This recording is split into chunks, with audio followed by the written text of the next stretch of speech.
jelas, artikel ilmiah ialah tulisan yang memiliki 5 ciri, yaitu konteks ilmu pengetahuan yang memenuhi kaidah ontologis, epistemologis, dan aksiologis, mengacu pada evidensi dan fakta, dapat dikaji ulang dan digeneralisasikan, memenuhi standar organisasi tulisan akademik, dan menggunakan bahasa resmi atau ilmiah.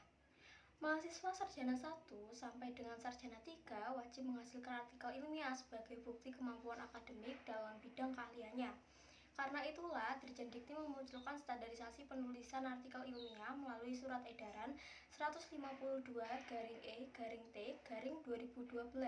Secara kategori, artikel ilmiah dibedakan menjadi dua, yaitu artikel konseptual dan artikel hasil penelitian.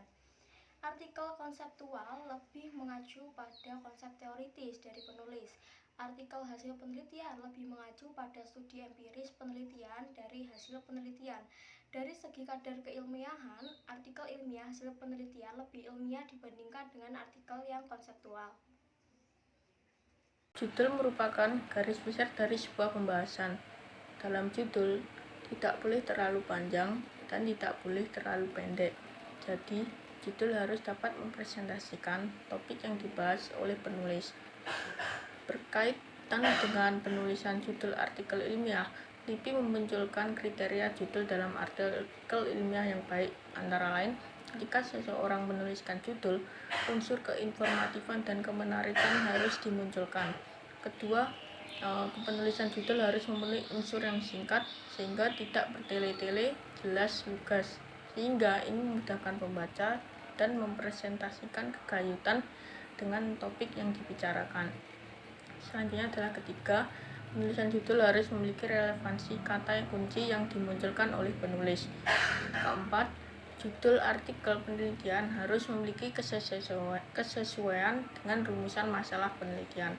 Dan yang kelima, judul artikel diharapkan tidak memunculkan multitafsir yang membingungkan pembaca.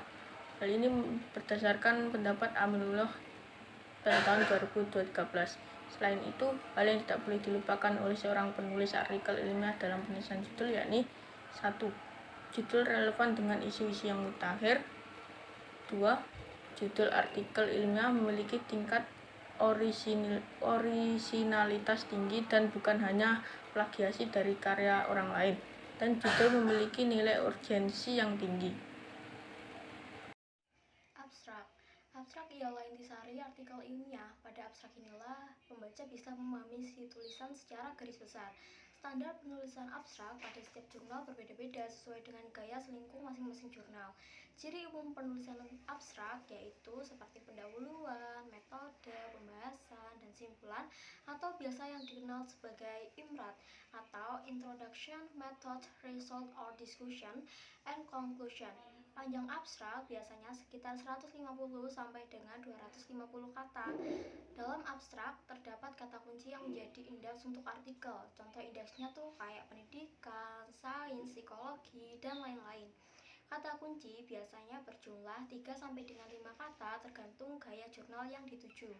Berikut adalah contoh abstrak dari artikel Cak Nun dan Isai Sastrawinya dalam perspektif kriminologi dalam jurnal Bahasa dan Seni. Pendahuluan dalam artikel ilmiah adalah hal yang melatar belakangi suatu penelitian dilakukan. Pada pendahuluan, seorang penulis menunjukkan penelitian terdahulu yang memiliki relevansi dengan topik yang dibahas, dan diharapkan penulis menggunakan acuan yang mutakhir, yaitu rentang 5 tahun terakhir. Dalam pendahuluan berisikan hal-hal berikut. Yang pertama adalah latar belakang. Latar belakang merupakan hal ikhwal mengapa penelitian tersebut dilakukan. Biasanya, penelitian diawali dari adanya fenomena kesenjangan antara dasolen dan dasein dalam penelitian yang terdahulu ataupun pada fakta yang ada. Penulis harus mampu menunjukkan alasan rasional yang berkaitan dengan topik yang dibahas. Dan tidak hanya itu, penulisan latar belakang harus ditunjang dengan data-data. Harapannya, latar belakang yang dimunculkan dalam pendahuluan tidak berkesan berdongeng. Topik yang dimunculkan dalam latar belakang bisa dalam kategori makro ataupun mikro. Kedua, rumusan masalah. Rumusan masalah adalah turunan dari topik penelitian yang ada dieksplanasi dan dieksplorasi. Rumusan masalah biasanya dimunculkan dalam bentuk kalimat tanya, misalnya bagaimanakah gambaran kehidupan sosial masyarakat lokal Jawa Timur, bagaimanakah pengaruh orang tua yang otoritatif terhadap gaya pembelajaran anak, seperti itu. Ketiga adalah manfaat. Dalam artikel ilmiah, sisi kemanfaatan dimunculkan secara eksplisit agar pembaca mengetahui letak urgensi penelitian tersebut dilakukan. Semakin tinggi kemanfaatan dalam penelitian, semakin tinggi pula kualitas penelitian tersebut. Namun, hal tersebut terkadang tidak sepenuhnya benar, sebab terkadang penelitian yang sisi kemanfaatannya biasa-biasa saja, tapi memiliki kualitas yang mendalam. Hal tersebut bergantung kepada sang penulis. Teori yang digunakan. Dalam penggunaan teori harus diperhatikan kesesuaian teori dengan sumber data yang digunakan. Penggunaan teori bisa secara umum atau general maupun secara spesifik. Contohnya, perilaku anak adolesen yang ditinjau dari psikologi general, kemudian perilaku anak adolesen yang ditinjau dari psikologi eksistensial atau spesifik. Jadi hal itu ditinjau dari dua hal yang berbeda. Selain itu, dalam pemilihan sumber rujukan harus memiliki karakteristik berikut, yaitu 1. Kemutahiran data. Misalnya jika ada sumber rujukan menggunakan tahun 90-an, 2010, dan 2020, sumber rujukan yang dipakai adalah 2020 dengan catatan materi yang sama. Kedua adalah otoritas sang penulis. Jika ada buku yang memuat tentang filsafat dan ditulis oleh orang filsafat, sedangkan buku yang satunya memuat tentang filsafat tetapi ditulis oleh orang yang bukan berlatar belakang filsafat, yang dipilih adalah buku filsafat yang ditulis oleh orang yang berlatar belakang filsafat. Selanjutnya adalah rujukan babon. Istilah rujukan babon adalah rujukan yang memang dijadikan sebagai rujukan utama. Misal, dalam bidang ilmu psikologi tidak lepas dari namanya Sigmund Freud dan Jung ataupun Fromm.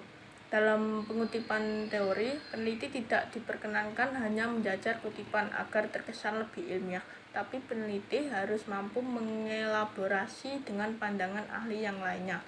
Selain itu, peneliti harus mampu memunculkan argumentasi, sintetis, dan interpretasi dalam landasan teori. Sebagai peneliti, argumentasi, sintetis, dan interpretasi tersebut dipentingkan sebab disitulah keaslian sosok peneliti dalam menanggapi teori yang digunakan. Dengan begitu, landasan teori tidak terkesan seperti parade kutipan ataupun pemulung kutipan. Teknik pengumpulan data. Pertama, dokumentatif.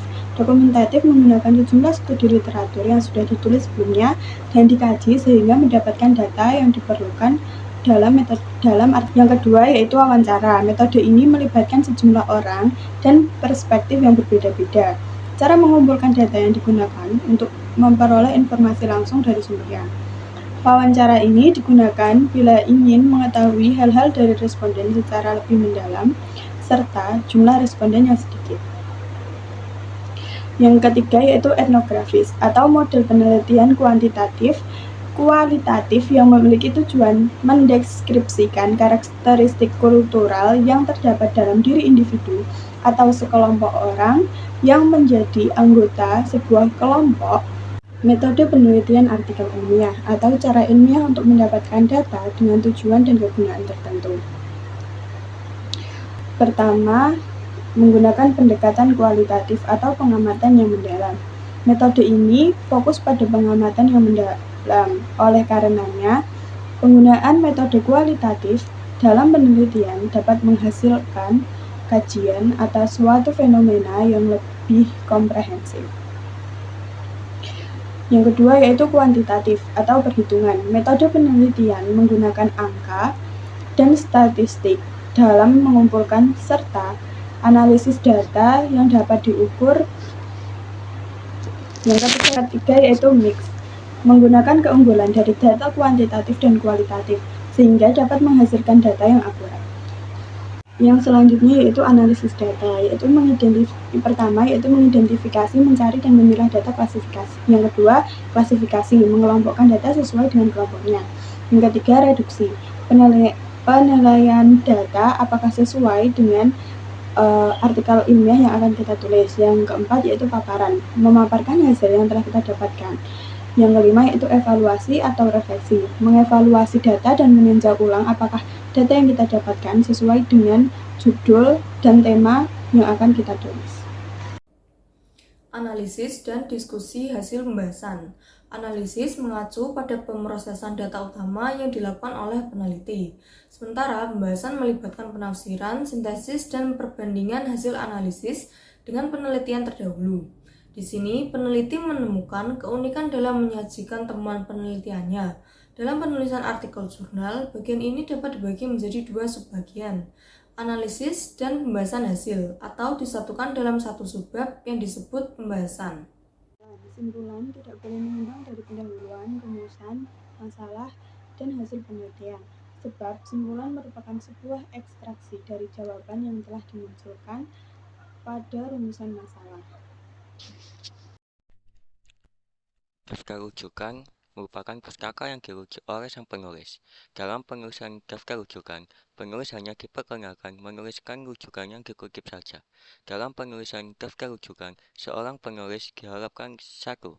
Menulis rujukan yang relevan dan topik artikel ilmiah yang ditulis. 2. Daftar rujukan merupakan pustaka mutakhir, minimal 5 tahun terakhir, namun untuk pustaka kategori autoritas merupakan perkecualian. Boleh digunakan meskipun tahun terbitnya lama. 3. Daftar rujukan merupakan rujukan yang primer, bukan sekunder. 4. Memilih daftar rujukan dari sumber atau penulis pertama yang berotoritas. Saat ini, penulisan daftar rujukan bisa menggunakan software Mendeley, Zotero, ataupun EndNote. Selain itu, penulisan juga. Definisi artikel populer. Artikel ilmiah populer atau sering disebut artikel populer adalah tulisan yang diterbitkan di media massa seperti surat kabar, majalah, atau platform internet dengan tujuan untuk menyampaikan ide atau gagasan. Selain itu, artikel populer seringkali digunakan untuk melakukan kritik, promosi, atau menyoroti fenomena atau kebijakan yang dianggap memiliki anomali di dalamnya. Artikel populer dalam media massa sering disebut opini, umumnya memiliki panjang yang singkat dan redaktur media massa biasanya memiliki sedikit keterlibatan dalam mengedit tulisan tersebut. Artikel populer cenderung lebih mencerminkan pendapat atau asumsi pribadi, meskipun terkadang juga mencakup pandangan dari para ahli, teori, atau data hasil penelitian ilmiah yang digunakan untuk mendukung argumen penulis. Hal pertama yang harus kita lakukan untuk menulis artikel populer adalah menentukan judul. Judul pada artikel populer harus memenuhi kriteria, yaitu informatif dan ditulis baik secara singkat dan jelas agar tidak menyebabkan beragam interpretasi dan sesuai dengan isu-isu yang akan dibahas. Biasanya, kata awal ditulis dalam huruf kapital dan simetris. Judul artikel tidak mengandung singkatan yang tidak lazim. Judul biasanya terdiri dari 8 sampai 10 suku kata. Lead kutipan. Lead kutipan ialah lead yang menggunakan kutipan, baik kutipan langsung ataupun kutipan tidak langsung. Selama ini, lead kutipan lebih banyak digunakan langsung yang digunakan di lead yang berasal dari ayat-ayat suci, undang-undang kenegaraan, ucapan para tokoh, filsuf, psikolog, sosiolog, antropolog, politik, ekonomi, dan agama, ataupun film dan sinetron dan iklan. Namun, penulis juga bisa menggunakan kutipan yang sebenarnya dimunculkan dari hasil kompetensi. Tipe kutipan bukan tipikal kutipan yang panjang, tetapi cenderung kutipan pendek. Yang esensial, kutipan yang dimunculkan cenderung pendek. Kenapa? Karena digunakan hanya sebagai pemanis atau pengantar menuju ke topik yang akan dibahas. Karena itu, lead jenis ini biasanya dimunculkan lebih awal atau pada kalimat awal sebagai pengantar menuju kalimat selanjutnya. Lead metafor. Lead metafor ialah lead yang menggunakan metafor atau gaya bahasa ungkapan. Metafor tersebut bisa terkait dengan metafor kekinian ataupun metafor kemasalahpawan. Artinya, seseorang bisa menggunakan metafor modern, misal Tiongkok adalah macan Asia, ataupun metafor masa lampau. Misal, bagai musang berburu ayam. Metafor tersebut biasanya ditaruh di kalimat awal, namun sesekali ada juga penulisan yang menaruh di kalimat akhir paragraf. Contoh paragraf yang memakai layak metafor. Politik itu dunia tanpa titik. Ibarat kata, politik selalu pakai tanda baca koma, politik terus berkembang sesuai dengan kepentingan elit politik. Karena itu, dalam politik tidak ada lawan dan kawan yang abadi. Yang ada hanyalah kepentingan abadi. Hari ini masih ada kedelai. Besok menjadi tempe. Menurut saya ambil kutipan dari Hasan Jawa Pos 2014. Metafor politik yang digunakan dalam kutipan tersebut adalah dunia tanpa etik. Dunia politik penuh dengan ketidakpastian seperti yang digambarkan dalam metafora ini. Oleh karena itu, sang penulis menggunakan metafor dunia yang tanpa batas.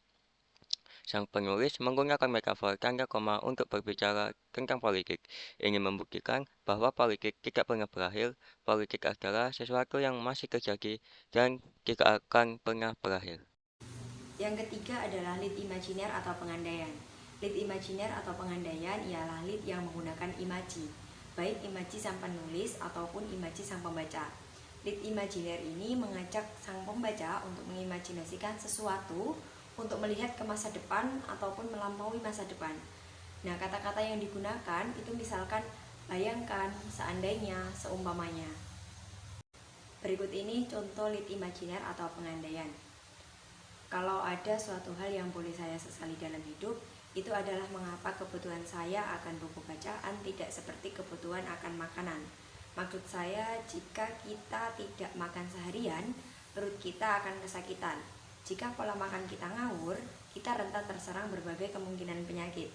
Jika pola makan kita sembrono, kita bisa sengsara keracunan. Jika makanan yang kita telan sangat tidak memadai selama berbulan-bulan atau bertahun-tahun, kita akan mengidap gizi buruk atau terjangkit busung lapar. Rahmawati, Jawa Pos 2014. Nah, di tersebut itu menunjukkan bahwa penulis mengandaikan tentang sesuatu yang sebenarnya harus disesali, yakni sesuatu tentang makan yang wajib dilakukan dalam kehidupan keseharian. Nah, meskipun pengandaian yang terdapat pada contoh ini bersifat keseharian, tetapi lead tersebut dikategorikan dalam lead pengandaian dikarenakan di sana mengandaikan bahwa kalau kita tidak makan, maka perut kita akan kesakitan, seperti itu. Lead komparatif. Lead komparatif ialah lead yang dimunculkan oleh penulis dengan cara mengkomparasikan atau membandingkan dua atau lebih dari suatu yang ditulis. Lead tersebut biasanya membandingkan sisi baik dan sisi buruk, hitam dan putih, masa lalu dan masa kini, ataupun masa kini dengan masa depan. Komparasif tersebut bisa juga dimunculkan dalam bentuk lintas bidang, sehingga pembaca kadang diajak untuk mengkomparasikan antara kenaikan harga bensin dengan kesejahteraan hidup penjual Lombok. Berikut contoh lead komparatif. Level sensitivitas harga minyak dunia terhadap dinamika Timur Tengah sudah berubah. Harganya tidak lagi serta-merta meroket ketika situasi di kawasan kaya minyak bumi tersebut memanas. Polanya berbeda jika dibandingkan dengan perang di era Teluk 1990 sampai 1991, perang Iran dan Irak, revolusi Iran, maupun perang embrio minyak di perang Arab dan Israel. Jawa Pos lead kutipan. Nah, kutipan di atas adalah contoh dari lead kutipan. Lead yang kelima adalah lead tanya. Lead tanya adalah lead yang menggunakan kata tanya di dalamnya. Penggunaan kata tanya tersebut meliputi apa, siapa, kapan, di mana, bagaimana, dan mengapa. Selain kata tanya, bisa juga digunakan kalimat tanya. Berikut ini contoh lead tanya. Siapa media darling saat ini? Kalau kita amati trending topik di Twitter, nama Susi Pujiastuti jadi juaranya. Perempuan anti mainstream itu memang menyodok ke permukaan. Gayanya yang nyentrik, profilnya sebagai pemilik maskapai perintis yang sukses, membentot atensi masyarakat Republik ini. Rahmawati, Jawa Pos 2014. Nah, lead tersebut itu memberikan kesan lebih nyaman bagi para pembaca, sebab seolah-olah pembaca itu diajak untuk berbicara atau berdiskusi tentang siapa yang menjadi topik dalam pembicaraan, yaitu dengan menggunakan tadi kalimat tanya, siapa media darling saat ini. Lead yang terakhir adalah lead sapa. Lead sapa adalah lead yang menyapa sang pembaca. Nah, lead ini hampir sama dengan lead tanya dalam kaitannya dengan mengakrabkan diri dengan sang pembaca. Jadi, lead sapa dan lead tanya ini sama-sama mengakrabkan diri dengan sang pembaca.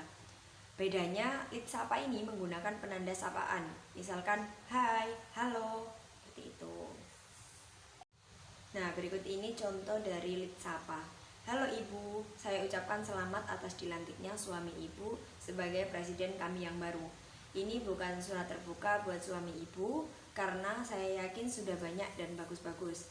Ini hanya catatan saya sebagai seorang warga negara biasa kepada ibu negaranya yang baru.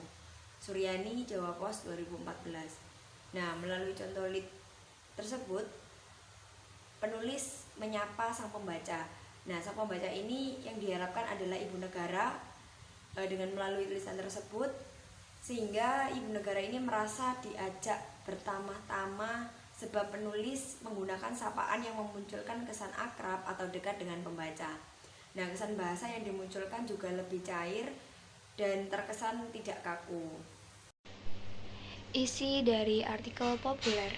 Sebagai penulis artikel populer, bangsa pembaca juga tidak boleh dilupakan.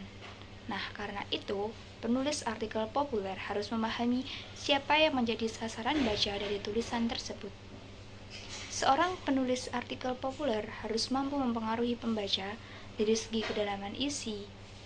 Nah, karena itu, untuk penulis-penulis pemula perlu memperhatikan hal-hal berikut. Yang pertama, tulisan yang didasarkan pada evidensi. Dalam menulis isi artikel, seorang penulis memang boleh menggunakan apa saja gagasan yang ada di dalam pikirannya. Namun, satu hal yang tidak boleh dilupakan oleh sang penulis, yaitu isi dan evidensi, agar tulisan tidak berkesan mendongeng. Penulis juga wajib menyertakan bukti-bukti empiris yang menunjang keilmiahan tulisan tersebut. Nah, bukti-bukti empiris tersebut bisa dikaitkan atau bisa berkait dengan wawancara, data statistika, ataupun hasil penelitian dari seseorang. Saat ini, diakui atau tidak, tulisan artikel populer lebih mengarah pada riset. Dengan demikian, artikel populer yang mengedepankan evidensi akan lebih mudah diterima oleh media. Kedua, isi tulisan yang tidak mengandung isu sara. Isi tulisan artikel populer yang mengandung sara akan ditinggalkan oleh media sebab sensitif dan berbahaya bagi masyarakat. Artinya, media tidak akan memuat hal tersebut, sebab dalam etika media tidak diperkenankan memuat hal-hal yang berkaitan dengan sara. Untuk itu, penulis pemula harus mampu mengenali dengan baik apakah tulisan tersebut sudah terkategori aman ataukah tidak dalam kaitannya dengan sara. Lalu, yang ketiga, isi yang ditulis sesuai dengan ideologi yang disusung oleh media yang dituju. Jadi, setiap media memiliki ideologi yang berbeda-beda. Untuk itu, penulis artikel populer harus menyesuaikan dengan ideologi media tersebut agar bisa dimuat. Karena itu, kadang seorang penulis mengungkapkan bahwa tulisannya tidak sepenuhnya merupakan ide dari hati nuraninya. Ia sebagai penulis menyesuaikan dengan ideologi media yang dituju. Lalu yang keempat, memenuhi organisasi tulisan, yakni pendahuluan, inti, dan penutup. Dalam menulis isi artikel populer, penulis harus bisa mengawali dengan pembukaan terlebih dahulu, baru setelah itu menunjukkan ke inti yang dibicarakan. Lalu di bagian penutup, sang penulis diharapkan mampu memberikan kesimpulan, resolusi, ataupun terobosan yang berkait dengan tulisannya. Jangan sampai artikel populer yang mengangkat masalah konflik sosial ternyata hanya mengangkat masalah dalam konflik sosial, tetapi tidak menawarkan resolusi dalam mengatasi konflik tersebut. Penutup adalah bagian akhir dari sebuah tulisan artikel populer. Di bagian penutup, biasanya penulis mencantumkan saran dan alternatif yang berkaitan dengan fenomena yang telah dimunculkan di segmen isi, humor filosofis yang berkaitan dengan isi yang dibahas, dan refleksi atas artikel yang sudah dipaparkan. Dalam refleksi tersebut, penulis menawarkan pada pembaca dalam memandang suatu hal.